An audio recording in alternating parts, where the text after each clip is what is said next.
very good evening to you. Welcome to another Hot Button Issue broadcast right here on Choice Television with me, Timothy Poleon. We're going up until about 15 minutes after 10 o'clock tonight. We'll be concluding, of course, as usual, with the clip that peaked.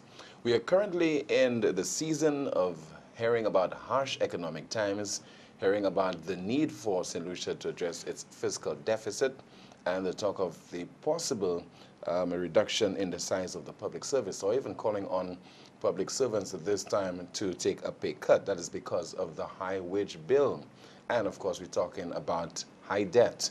Some of the issues we're discussing between now and 10:15.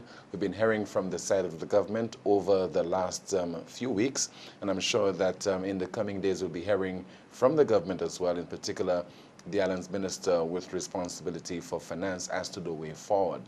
Tonight, my guest is the political leader of the main opposition United Workers' Party. He is Mr. Alan Chastanet, and I'm sure that you'll have some questions for him later in the program. Welcome to Hot Button Issue. Great to be here, Tim. How is the United Workers' Party preparing for the eventuality of taking over the reins of government at some point in time? And on the rising, I'm sure that many persons will tell you that things are not expected to improve anytime soon. So a United Workers' Party coming into office, a lot will be expected of it. It will be making promises to the electorate, and it has to deliver. That seems like a Herculean task, a difficult one for any political party, whether in opposition or in government. Well, I think that when you look at the history of the United Workers' Party, it actually has a better track record on delivering on promises. So the substantive growth periods of this country have always happened on the United Workers' Party. The one party that seems to have been able to manage the affairs of the economy the best has been United Workers' Party, and that's not just a statement. The facts to substantiate that statement. In terms of what we're doing, we've been obviously restructuring the party, and part of that restructuring is we've created a policy committee, and that policy committee is healthcare, education, agriculture, manufacturing, tourism, youth, women's affairs, a multitude of the ranging issues that you would have in running a country. We are preparing those documents, so we've got teams of people that are working on our policy positions. Those policy papers now will then go to the constituency branches so that the members of our party can actually review them and have an input in them, and then there will be a vote to support each one of those policy positions. So once we have now the policy framework for the party, whenever we have an elections coming up, we would be able to write a manifesto extracting it from what we've already approved as policy positions for the party. But I think it's fair to say that we believe in the vision plan that was laid out by Sir John. So one, that there needs to be an investment in infrastructure in our country, but infrastructure that is going to cause an increase in productivity, both in for your private sector and your competitiveness overseas. Secondly, that the diversification of our economy. So we strongly believe in small businesses, and we think there needs to be a lot more work done. And I think that the work that we started with the Taiwanese in the agricultural sector needs to be expanded to small businesses as well.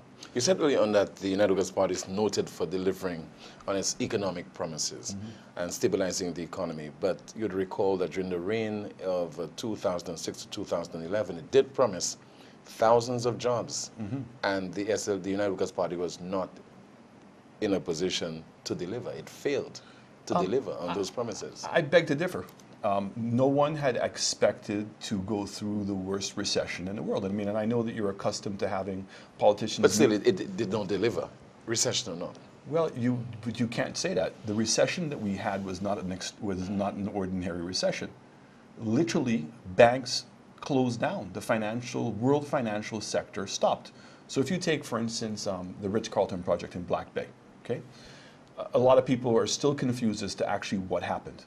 The company negotiated a loan for $300 million from an Icelandic bank, Singer Freelander. The bank gave an initial approval of $25 million, of which they spent $11 million. As they were now just ramping up the project, the world recession hit. The UK government was extremely concerned because the loans that British people, citizens, had in the Icelandic banks were not protected by insurance. So what did? They used the Terrorism Act and froze all the assets of the bank, and the bank went into bankruptcy.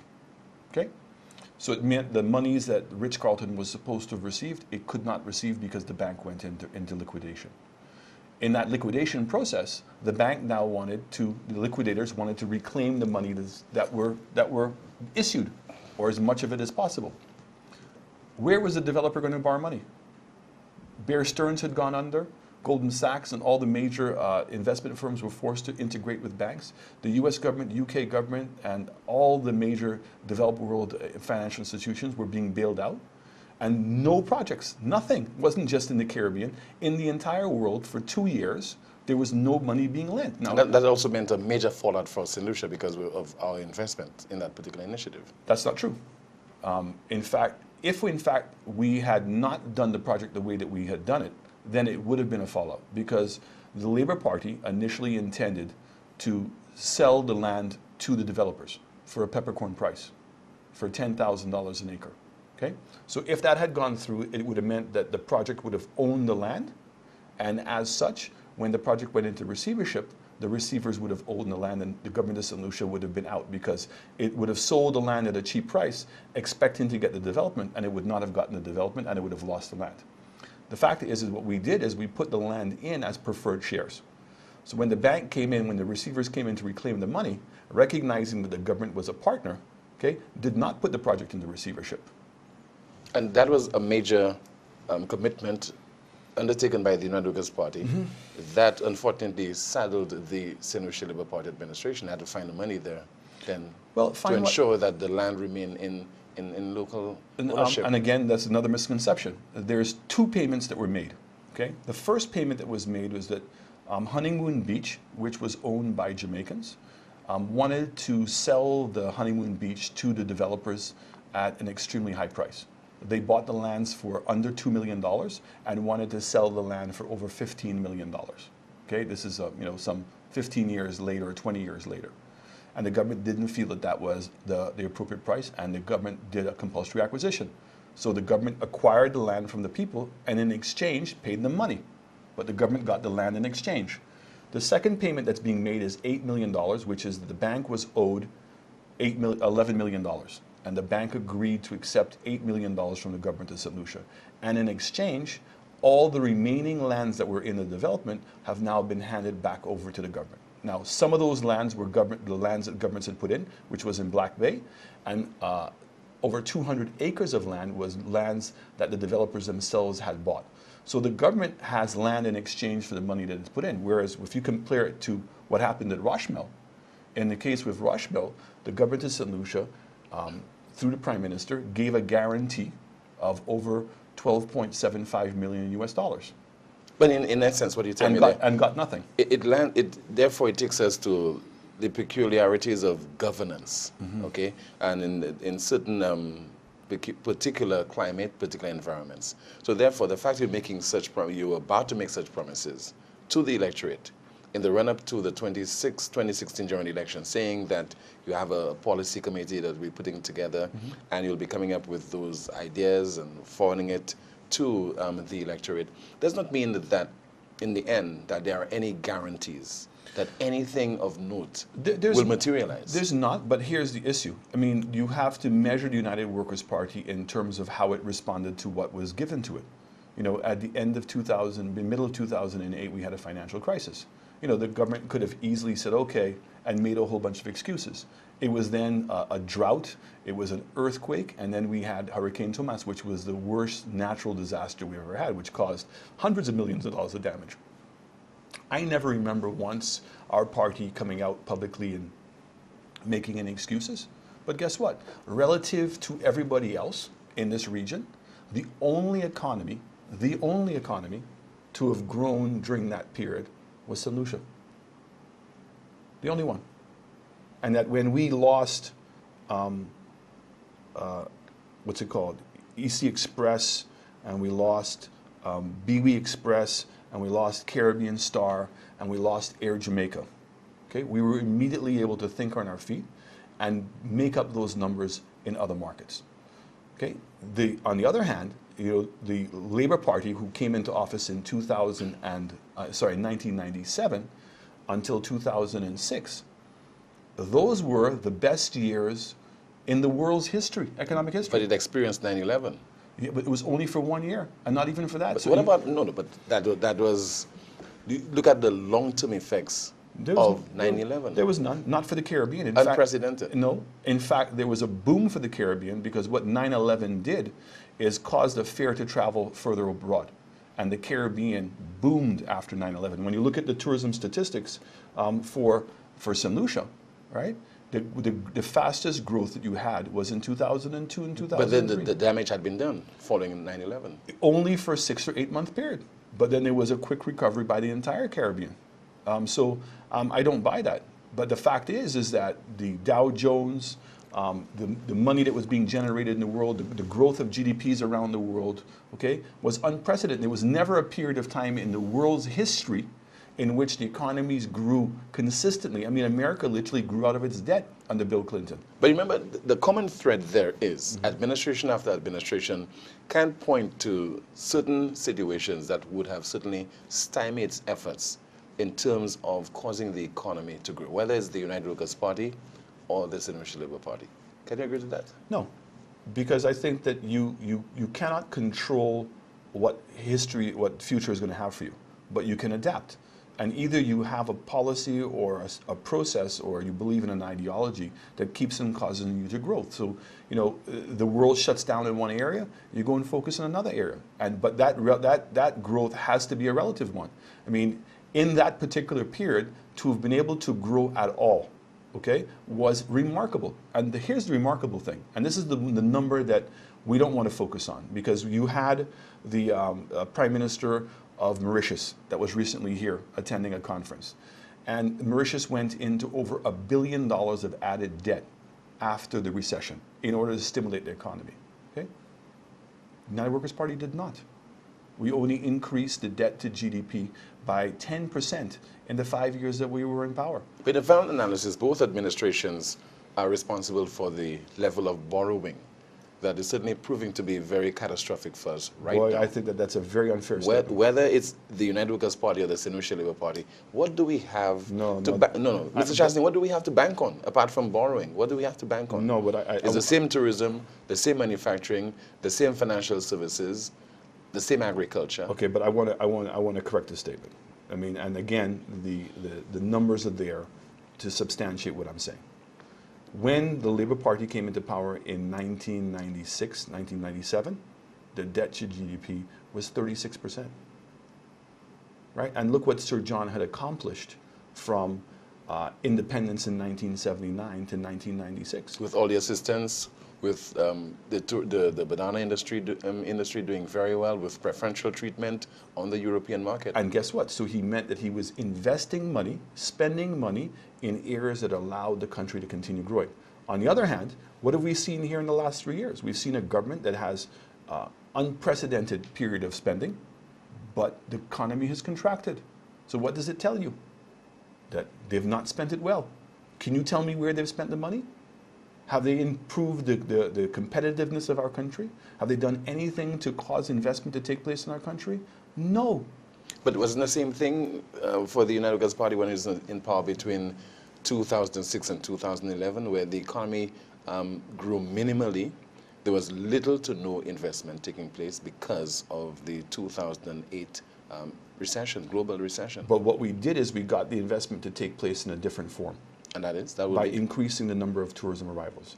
And whereas in absolute terms, meaning the total number of tourists that came to St. Lucia did not change that much, the tourists that we got did change. Arrivals, does it translate to spending? It does, absolutely. If you have Caribbean people who are only spending 4 nights and you convert that to Canadian people, Caribbean people only spend $160 a night, Canadians were spending $220 a night.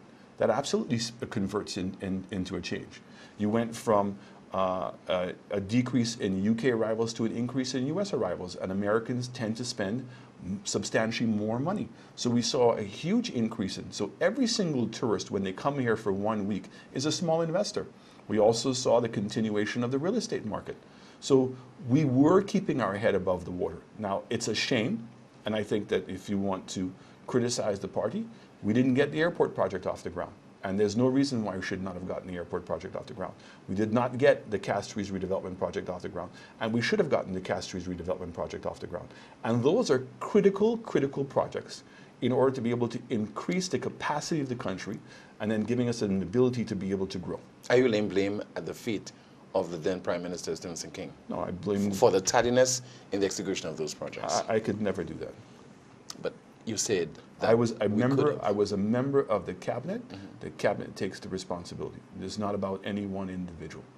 But who has the greatest say? The Prime Minister, Minister of Finance? It doesn't matter. The Honorable Stevenson King ran a pretty open cabinet, and we all had our say. Yes, the final decision was his decision, but I would never sit here and play the blame game. We were members of a cabinet, and I think that what we've done is accepted that responsibility. And what you've seen the party do is to say, okay, what were the things that prevented us from doing those things? And make changes within the party to ensure that if we are given the chance again, and we are able to regain the confidence of the people of St. Lucia, and they do put us back into office, that we will deliver on those things. And because of that change, and the major change would be removing the leadership from Mr. Stevenson King to yourself. I don't want to make it an individual thing. I think that what we've been trying to do is to change a philosophy within the party and get more people involved in what those policies are and get people to have more skin in the game, to get a greater amount of commitment on those things, to recognize that when we get into cabinet, that's not the time to start talking about philosophy. When you get into power, particularly if you had a stint of opposition for 5 years, that you need to get into office and deliver on those things. You don't have time once you're in office, and I think that that's something that I learned by being in government last time. You don't have time in office to be talking about philosophically where you're going. You must know already where you're going, and you must start executing. So you're saying there was an error on the part of the previous United Workers' Party administration when it came into office in 2006. It was not certain as to what it would be doing, the way forward to address the various problems, whether it's crime, which was a major issue then, and to a less extent, the economy. No, Sir John knew where he was going. Sir John was an experienced leader.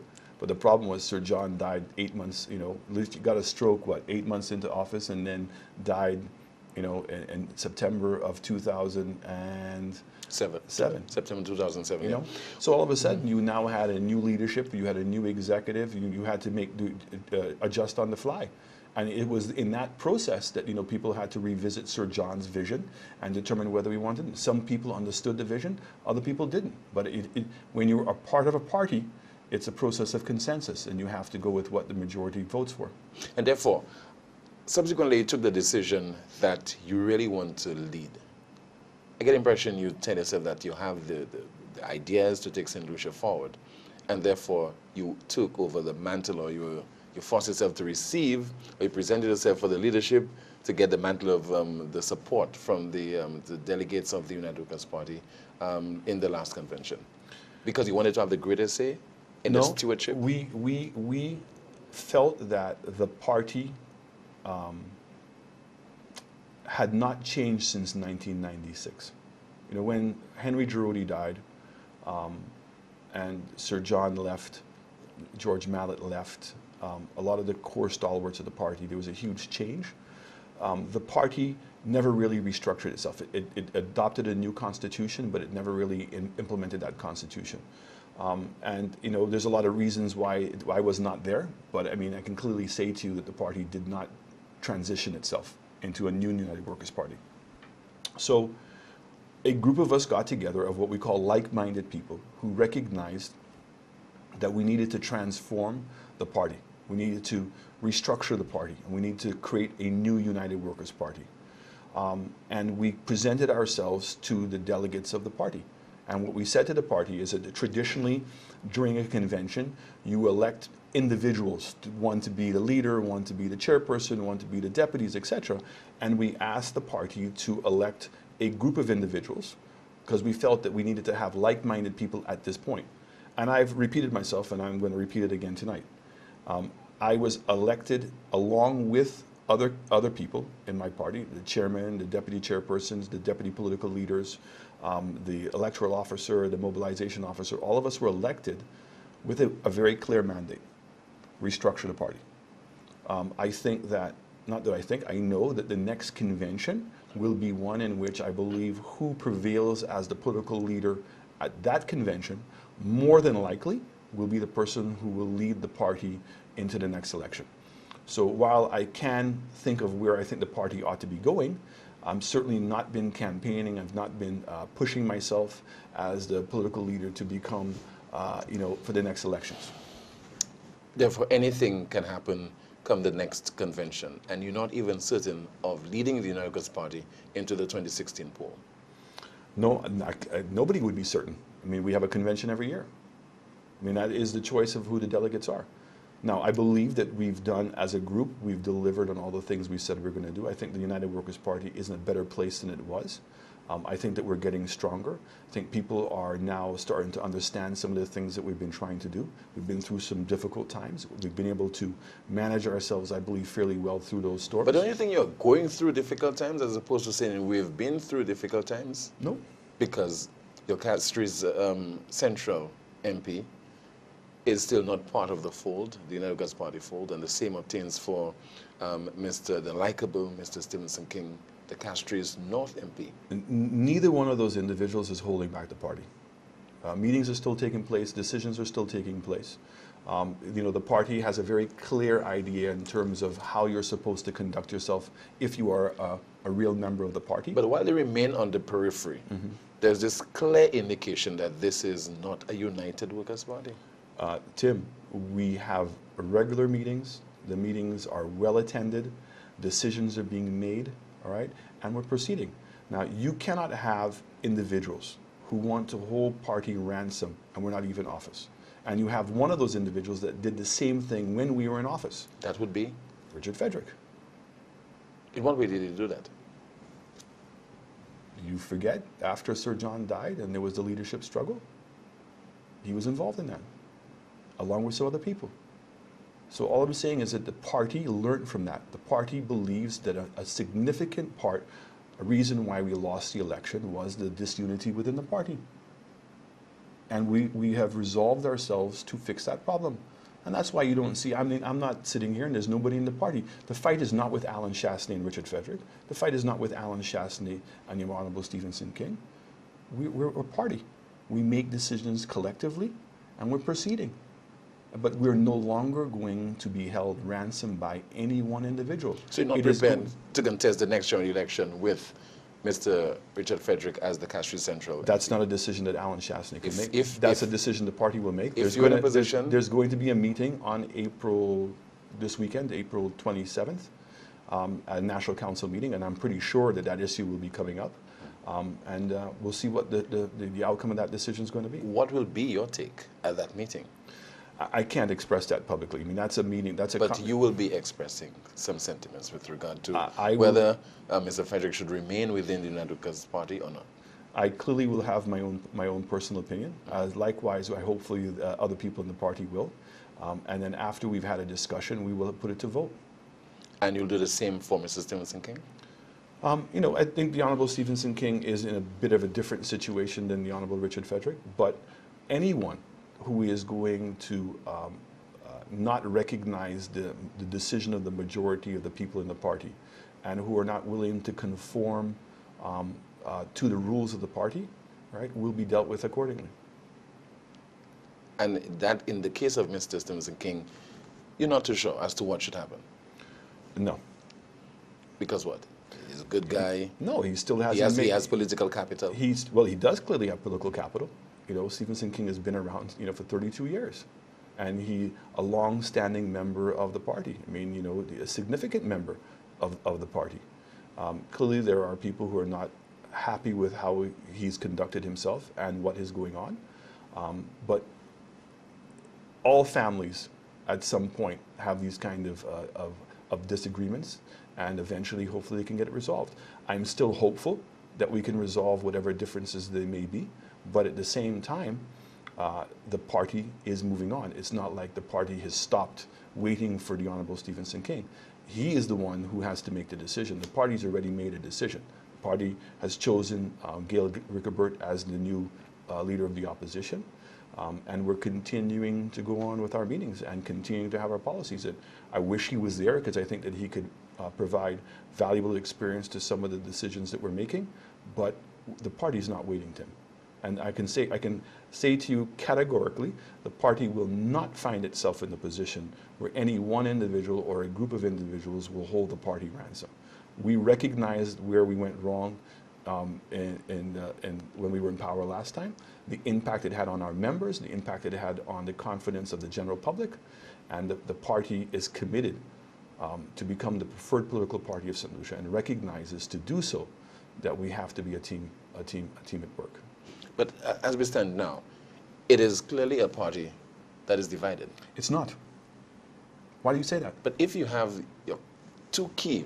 Well, no, you keep saying key. Key individuals. No. But you see, because you're leaving room for Mr. Stevenson King to return to the fold, and you give the impression that the United Workers' Party can be better off without Mr. Richard Frederick. Now, didn't he play a significant role in the United Workers' Party winning the 2006 general election, which incidentally you did not contest? Which one did I not contest? The 2006 general election. I did not contest. What's the point? My point is that he made a significant contribution in terms of the United Workers' Party winning. I mean, there is a track record at play, and it clearly, I'm not telling you it's the only reason, but the disunity among the party and how we handled our affairs in public was something that level of discord created and undermined the confidence that people had in the party. And we've made a commitment to follow our constitution, to keep discussions that we have confidential, and to move on. Now, if a person who wants to be a member of our party, then they have to agree to those terms. If you're not prepared to agree to those terms, then it doesn't make you a bad person. It just means that you've chosen to be somewhere else. You know, it's very much like, you know, I meet some women, and they have a husband, okay? And the husband is a womanizer, right? And some women believe that they have three choices. They believe that they have the choice of accepting what the husband does, or leaving, or changing the husband. But most of us know that that third choice doesn't really exist. Okay? The Honorable Stevenson King and the Honorable Richard Frederick are not going to change what the party is doing and how it's conducting its affairs. So they have to make up their mind. Are they prepared to accept the decisions and the process in terms of how we make those decisions and join the party? And in doing so, if there's a disagreement with the party, it is remaining indoors confidentially, or they can go somewhere else. Couldn't that cost the United Workers' Party the next general election, which is a long way off? Well, I have to tell you that, you know, what's amazing is that a lot of the people now so strongly believe in what we're doing, and they're saying they're not willing to compromise. You know, we made a mistake before. That was one of the key reasons why we lost the election. So without Mr. King, the United Workers' Party can win Castries North, and without Mr. Frederick, the same can happen with Castries Central. I am not saying that. That's not something that I'd like to look at. This is not a decision that Alan Chastanet is going to make. We're going to have meetings. These are discussions that will take place internally. But I think it's fair to say that the party is not dysfunctional. The party is not ununited. I mean, we have executive meetings every month. Every month, the last Tuesday of every single month. And they go on endlessly. Policy meetings are taking place, candidate selection committees are taking place, finance committees are taking place. The party is moving on. We had a really great evening tonight with the farmers in T. Rocher. We had over 200 farmers attending a meeting with us. We had our 50th anniversary. Look, the party has moved on. You're watching Hot Button Issue. My guest this evening, the political leader of the main opposition, United Workers' Party, will continue the discussion in just a moment, and later I'll be taking your calls.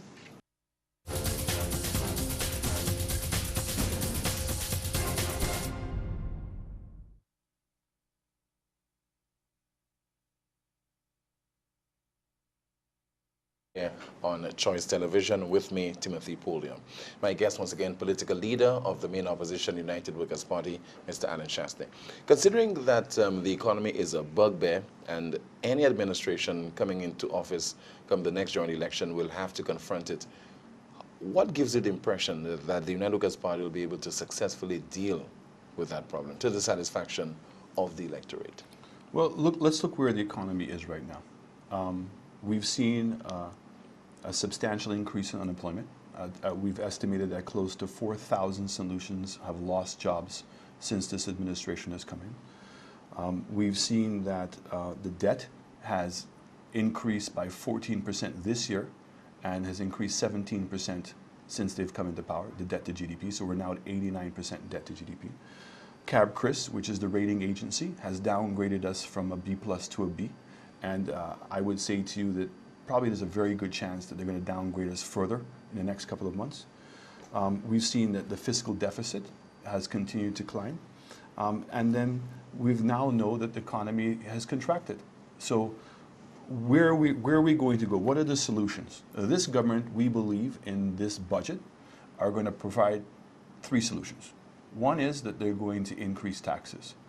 Prime Minister said, the Minister of Finance, there are going to be no new taxes, but we expect that he's going to reduce the amount of items on the exempted list. The other thing that he's doing, he's having a meeting with the civil servants. Now, the irony here is that he's laying the estimates in the House on April 29th, which means that the budget's already cut, cast, and die, and then having a meeting with the civil servants afterwards to tell them that he wants to give them a 5% pay cut. What the growth policies that this government has now thrown out, because they had a blueprint for growth, and they said they were going to spend $100 million on construction to create jobs. That didn't happen. The $100 million was spent on NICE, STEP, and LEAP. And those were great social programs, but they did not help grow the economy. And but the talk of a reduction in the salaries of by 5%, that's speculation. Huh? Absolutely. But I mean, right now we believe that the government what are they facing? They're facing the fact that revenue is down and their expenditure is too high. So they've got to reduce the expenditure. Now, you would have thought that they've gone from 15 permanent secretaries, and when they came in power in 2011, to over 22. You'd have thought that some of those permanent secretaries would go, particularly the ones, I think he has 4 of them in the Minister of Finance's office alone. You've seen almost a $10 million increase in the expenditure in foreign affairs. And we've not seen any results of any of those. We've not seen any new investments. I heard the Honorable Philip Pierre on TV when they were in Parliament recently laying in the House the bills for an agricultural incentive bill, a tourism incentive bill, and also new legislation for Invest in Lucia. And the way he was talking is almost like that by passing that legislation in itself was going to create the investment. When you go through those 3 bills, you can see that they're not worth the paper they're written on. In the agricultural bill, we just met with over 200 farmers tonight. And what are they saying? That the bill does not speak to them. The bill is talking about providing incentives to more established farmers, which we don't have. And if those farmers do come in, they're going to be competing against them because they're smaller farmers. They said that the government had not spent any time having any discussions with them building up to this bill. So do we believe that that incentive bill is going to cause somebody who is not in farming today to go into farming? No. Do we believe that anybody who's in farming is going to invest any more money because of these incentives? The answer is no. Then you have a tourism bill. 2 fundamental things happen in the tourism bill from where we were before. They've increased the period of corporate tax holiday from 15 years to 25 years. And finally, they've recognized that during the construction period of the hotel, that they ought to exempt the VAT on those inputs, because it means the hoteliers or the developer is putting out all that VAT money. And to recuperate it, it's going to take a very, very long period of time. And it's going to increase the cost of building a hotel substantially more by keeping that. But here's the question. Antigua, St. Kitts, Barbados, Grenada have all done extreme radical changes to even that. They have given duty-free and VAT-free on the inputs. So they've dealt with the operating costs of the hotels. So if the hotels are not making money, how many years of corporate tax holiday you give them is not going to change anything. So I think that bill is what we call a stillborn. The third bill, which is on the Invest in Lucia. Now, changing the name from NDC to Invest in Lucia is not going to cause people to invest in St. Lucia. And that is fundamentally the problem that this government is having. It's spending money, but it's spending it in the areas that is not causing the country to become competitive. And as a result of that, you're not seeing any commensurate investment into the country. $450 million of investment that should have come to this country through Sandals went to Grenada and has gone to Barbados, and now also going to Antigua. And how many other projects you're seeing that are ready to get off the ground, but the level of incentives that this government is prepared to give is insufficient to cause them to do that. Because right now, even our existing hoteliers are going to have difficulties in competing against our colleagues in Antigua, our colleagues in St. Kitts, our colleagues in Grenada, and colleagues in Barbados. What we'll do right now is to put a telephone number on screen so that you can call with your questions and comments for my guest. Once again, he is the political leader of the main opposition, United Workers' Party, Mr. Alan Chastanet. But Mr. Chastanet, whilst in opposition, it's really easy to criticize the sitting government. The same happened to the United Workers' Party when it was in office. The then opposition and St. Michel Labour Party did that. So now that the shoe is on the other foot, the only thing is very easy for you to be critical of this administration and pretending to have the solutions to the problems currently being experienced. Hold that point. We have a call. Good evening. Hot Button Issue, you're on the air. Hello, good evening. Let's try on the line. Hello, good evening. Yes, I would like to have a question to Mr. Chastanet. Go ahead for contribution, please. Yes. Good evening, Walter Francois from Soufrière, the one that they have said many things about. I've been listening to Mr. Chastanet, and I find it passing strange that some of the rudiments of elementary economics he's not familiar with. He should have understood that there is what is called a lag between when policy is implemented and when it takes effect. The problem we have in the economy right now is as a result of the policies that were implemented 2.5 years ago. One glaring one is giving the civil servants 14% increase over the period. That is what we are paying for. To accuse the present government of policies that may not cause things to happen is unfair. It cannot happen so easily. So I think Mr. Alan Chastanet must rethink what he's doing and show us that he has the analytical skills. He can describe what's happening. He can tell us what is wrong or right with it. And he can tell us where we will go forward. I don't think we can just come and just spew out numbers which may not be correct, and it's unfair. So I would like Alan Chastanet to tell me whether or not he appreciates that economic policy takes effect with a lag. It takes effect with a lag. So it's not fair to the country to come and say that you will be doing this or you criticize nice. The second point I want to make is that of the debt ratio. If the economy grows, the denominator of that ratio expands and the debt problem vanishes. The debt problem vanishes. So I think we've got to think it right. Mr. Chastanet goes down and just tell us whatever he wants on the television, and then he quotes numbers that don't add up. That is why I'm so moved. Question, or is he making a statement? That is why I'm so moved to call tonight. So I don't normally call these talk shows, but I'm saying he must be real. He must make some sense in what he's saying. Okay, sir. Thank you very much. Thank you, sir. Just heard there from Mr. Walter Francois, former MP for Soufrière Fonseca. Go ahead, please. Well, first of all, I'm going to make an excuse for Mr. Francois, because I know that after he was dismissed from government because of lying to the public about whether he was a real doctor or whether he in fact was a nurse, that he disappeared. And so therefore he may not have been and watching what was going on publicly.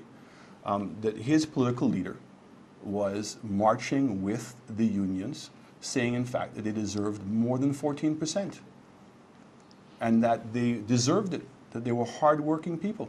Now the same prime minister, person who was leader of the opposition, now comes in as prime minister and made reference to the civil servants as being lazy, the same people.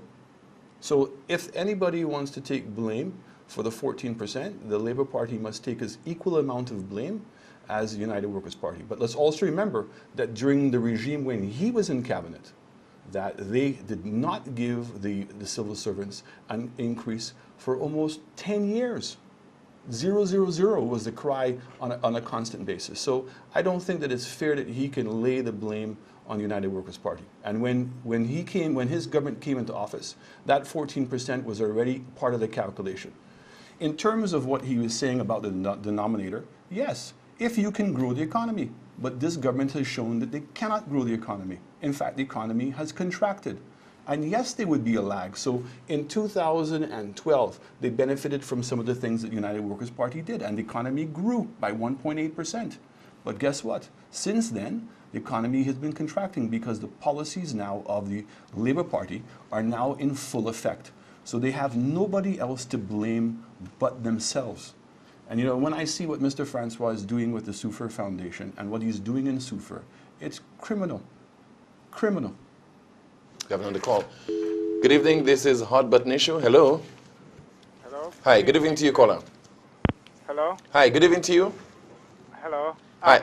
I would like to ask Mr. Chastanet a question. Go ahead, please. What makes him think that he has the track record of being the Prime Minister of this country? And he spoke about the party being dysfunctional. I think his party is dysfunctional and probably unconstitutional because he's not elected and he's possibly not electable, but he kicked Stephen King out so that he can sit as head of the party. And then I have some further questions for him on the economy, but let's hear those ones first. Go ahead, please. Okay, go ahead. There's really nothing for me to answer. I mean, the gentleman has his own opinion about things, and I'm not going to try to contradict him. Good evening, Hot Button Issue, you on the air? Hi, good evening. Hi, good evening to you, caller.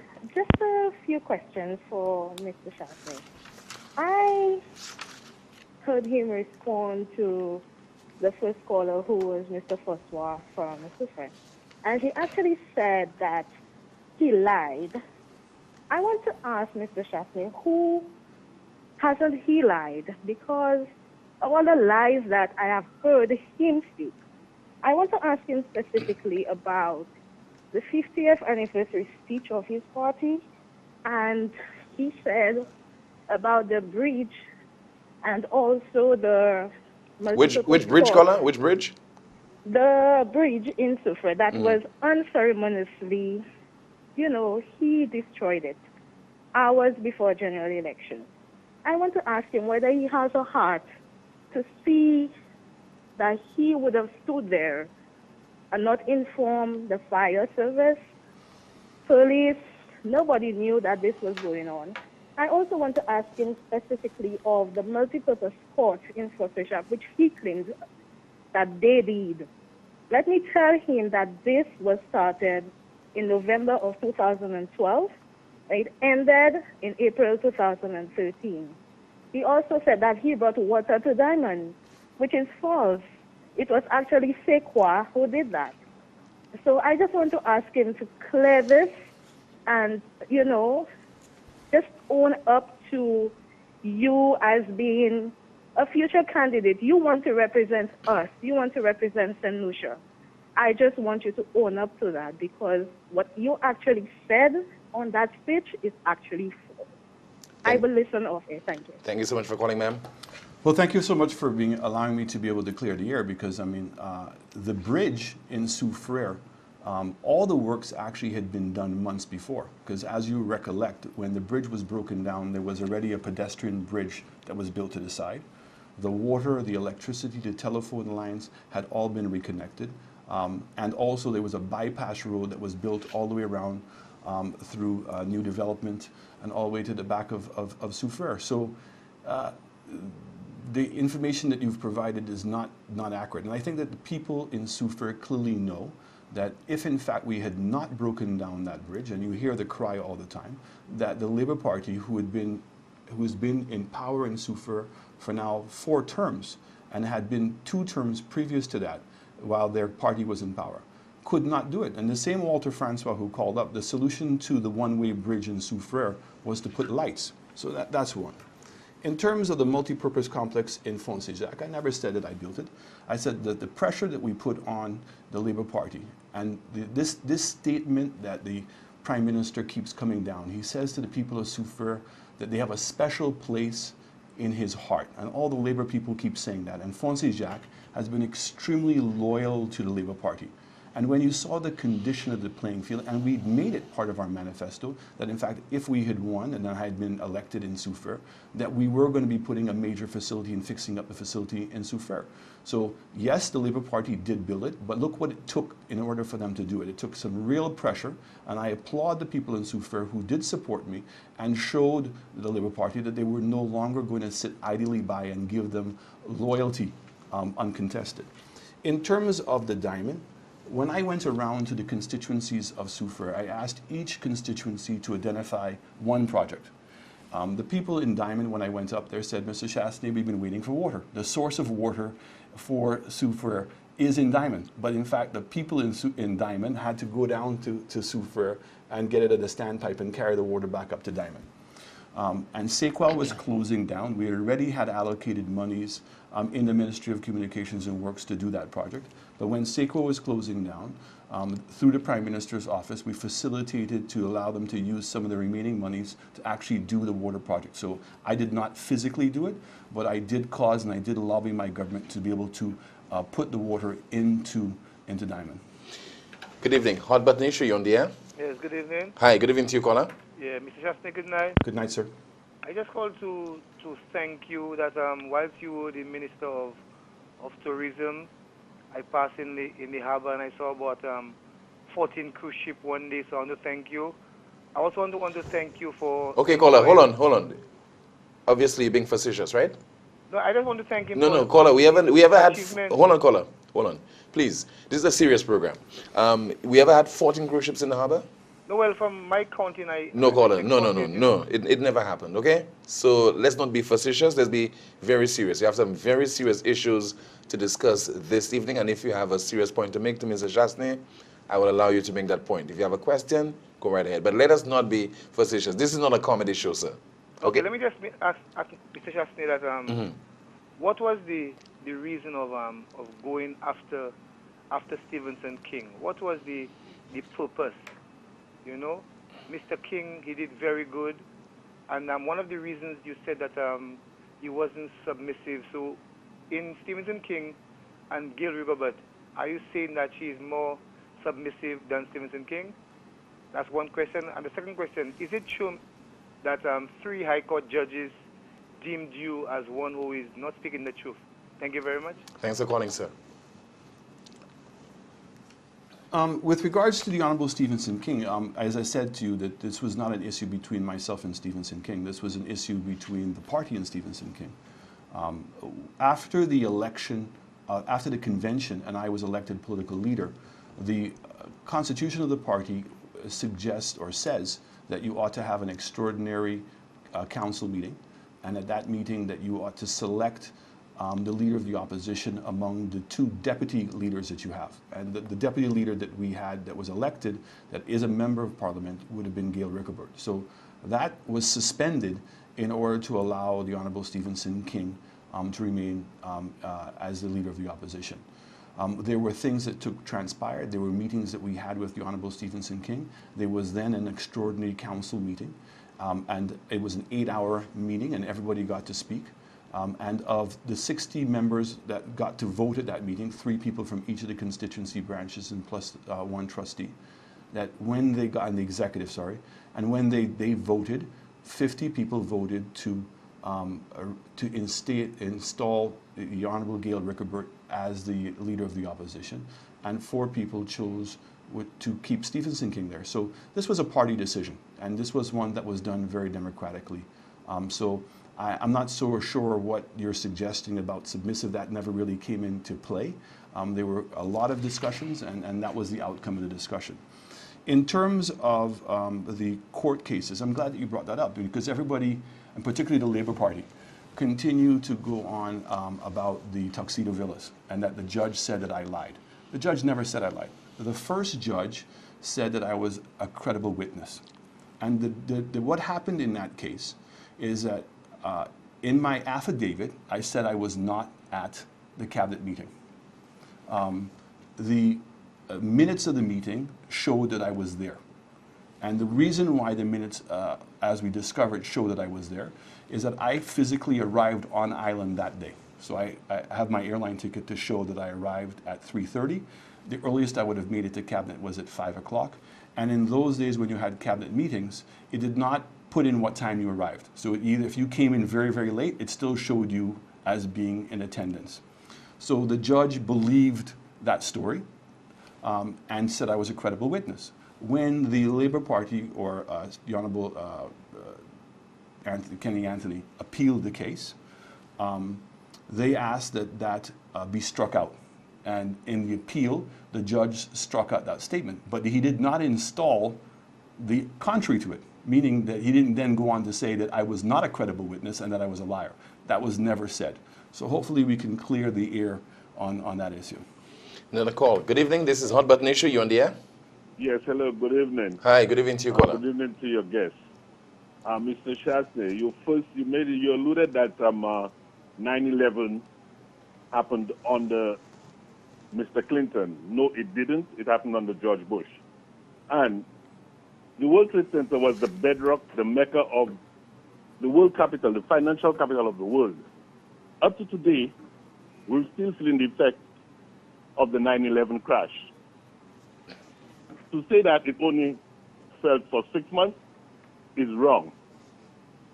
The legacy of 9/11 is being felt up to today.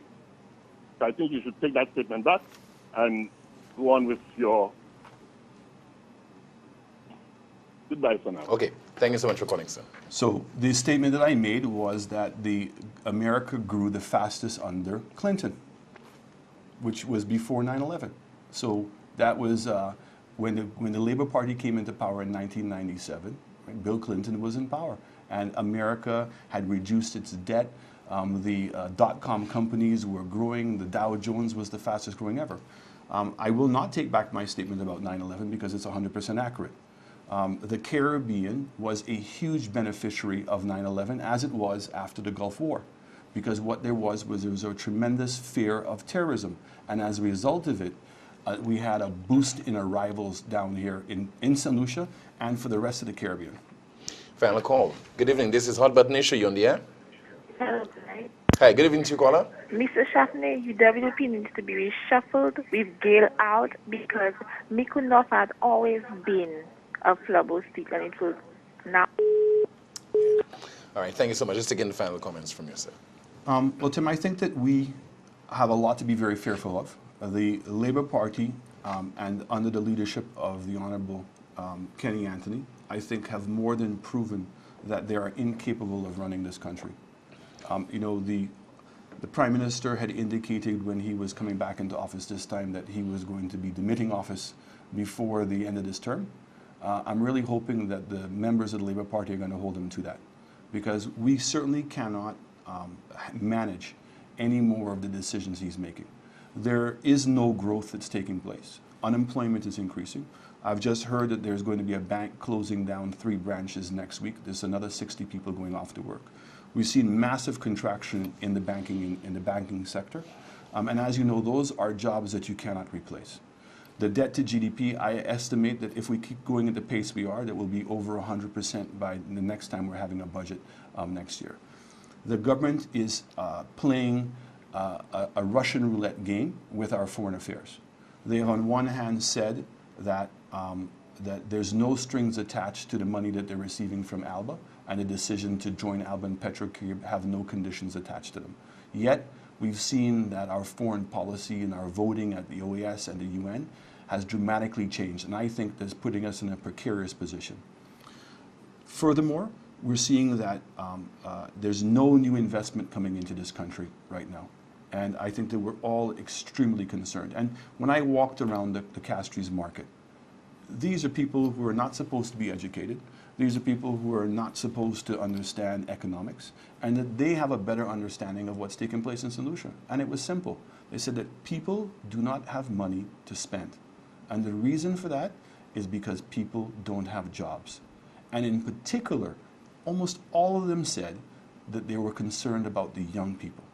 Young people who are being forced to remain at home, they're 25, they're 31 years of age, earning no income, no idea when they're going to make enough money to even potentially own their own home, far less just be able to move out of the house. And that it's having a psychological effect on our young people. And this government is not taking these issues seriously. And we intend, during the budget debate, to show that this government does not have the answers and to bring the truth to light, to solutions as to what the real economic situation in this country is. Mr. Alan Chastanet, thank you so much for being my guest on this evening's Hot Button Issue. As always, thank you so much for watching and contributing via your calls. If it's Wednesday, we discuss a hot button issue right here on Choice Television. Time now for the clip that peaked.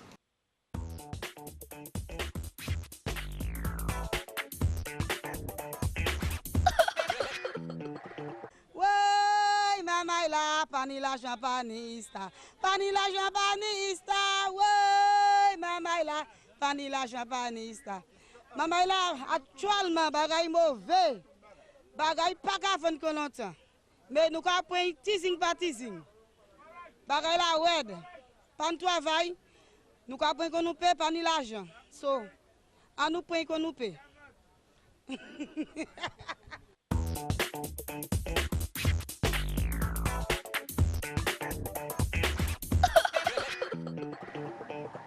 Here's hoping now have a very good evening, and do not forget to join us tomorrow, 8 p.m. for Choice News Now, right here on Choice Television. Good night.